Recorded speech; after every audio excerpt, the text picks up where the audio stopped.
you know, in the end of the day, it's obviously what you want. You know, when you go out there and compete, you try to win the matches. You know, it's only been my 4th match of the season. It's sort of been a weird beginning of the year anyway, also being tournament director and eating well, so didn't have much time to really prepare myself and have a good schedule this year yet. Also was fighting pneumonia beginning of the year in Australia, which I didn't know, so it took me a while to sort of get back into it, and now trying to get back in shape, which is important. As you mentioned, played a couple of 2 tight matches in Florida. 2 points here and there that could have changed the match, and tonight it was very similar again. A few points here and there that can definitely change the outcome, and happy to obviously have won again, especially against these young guys, you know, that are going to be around for a long time. It's I played Andrei Rublev, I think maybe a year and a half ago, I don't remember when. It was also like a 19-year or maybe almost 20-year difference, and you know, tonight again, so it's quite interesting to have these matchups, and you know, in the end of the day, it's just numbers really. So happy to compete and try to do my best, and obviously happy with the win. How's your body holding up? How you feeling? Yeah, I'm a little bit beat up. You know, after Miami, didn't really train as much as I would have liked to due to some situations with the family. But you know, I'm here now, so I'm you know, I'm feeling pretty good. It's just also the nerves when you're trying to win a match, and the whole thing that comes with it. You can't practice that. You know, that's the thing. You can run all day on the treadmill, you can be in the gym a lot, but you can't really substitute that for match play and the situations that you have out there. So very happy to be able to play another match. Hopefully my body will recover good tomorrow, and then be ready to go again on Wednesday. Tommy, do you have a memory of playing a guy, a really famous old guy when you were 19, 20 years old? Was there any matches stick out? I mean, I think maybe Wimbledon against Agassi was one of them. I remember I was being 20 when I think played him there.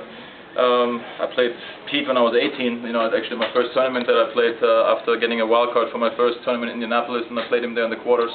I don't know if you're referring to one particular match. It's been quite a few. I'm just curious, you know, if you have. Yeah, no, I know. I remember some of them. I mean, they weren't obviously in the late 30s. It would be more, I guess, you know, I don't know who would be playing. But anyway, yeah, I do remember playing these guys that I looked up to at a very young age, or has been around for a long time.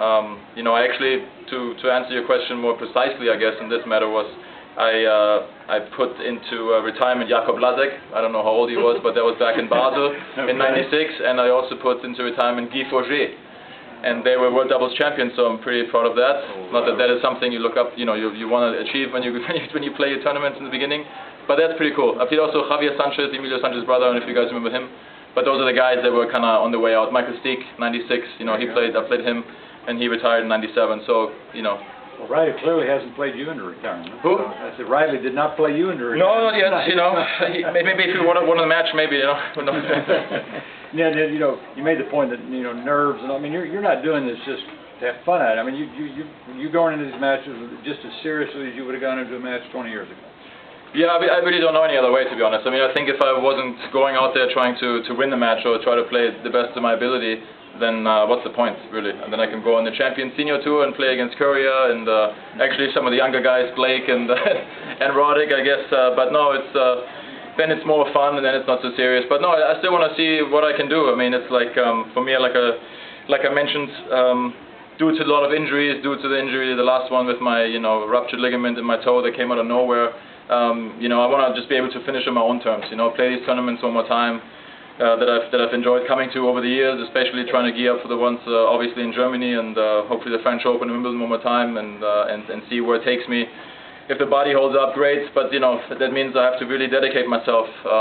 You know, you have to be in great shape in order to go out there and feel comfortable and play well. So it means I have to act like a professional, and then when you go out there, you also want to win. Did you pick Houston for this last trial because of your success here, your long history here, or is it?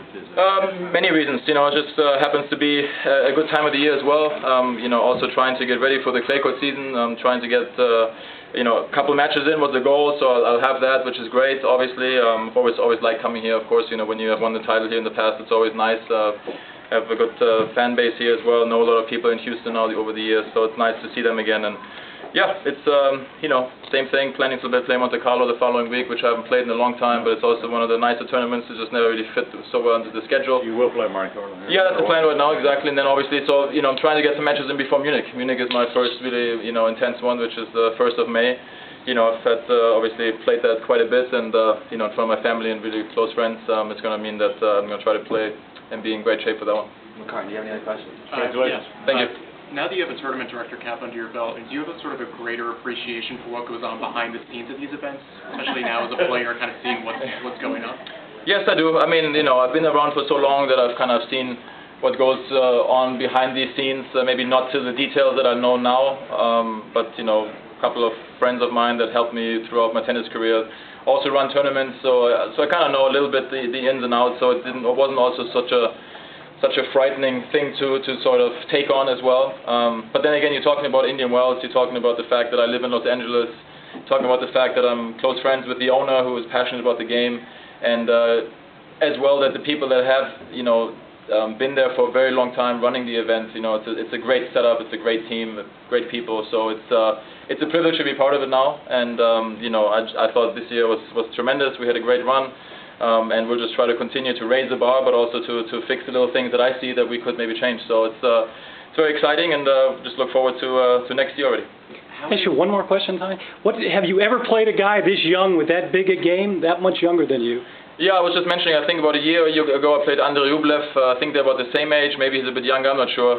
So it would be almost the same age difference. But Reilly Opelka obviously has one of those games that that if he improves his unforced errors, if he gets even stronger physically as well, becomes it's great. Tough to say when he becomes a man. I mean he's very, very big, but if he finds his body a little better and plays more matches and gets more experience, I mean he's going to be such a threat because of that big, powerful game, that serve, and he's going to he's probably going to have great help and great coaching, and if he's hungry and he wants to get somewhere, he can definitely we'll definitely hear in the next few years about him, especially on faster surfaces or grass court even. So it'll be fun to watch him play. Could you just talk a little bit about your dominance today in the third set? You played really well. Yeah, I don't know about so much dominance. There was a few points here and there. I think getting finally a break. Maybe it's like fighting against Ivan Drago. Finally he was bleeding. I couldn't get a break chance, so I had one and he saved that. So finally I broke him, and I felt like I kind of had more looks after that, more on his serve throughout the whole third set. Could have even broken him to go 5-1 and maybe serve it out, which didn't happen. But still, definitely saw the ball better and returned much better in the third set. Last question, Carden. Just going back to the tournament director aspect, just how did all of your years as a player help you for that role? And then what would you say was the biggest challenge that you were surprised about when you started? No real challenges or surprising things for me because, like I said, I kind of knew what was going to happen or what I was looking into. Tough thing about it is that I'm pretty close with all our players, so the request of when they want to play, doing it with the WTA, ATP, ESPN, Tennis Channel, and World Feed, that was a challenge. Trying to get the right schedule in and trying to make everybody happy, getting the text messages of when they would like to play. That was a bit of a challenge, but in the end of the day, I think it all worked out well. But like I said,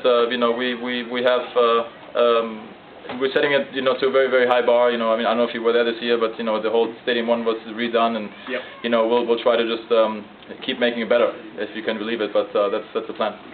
Thank you, everyone.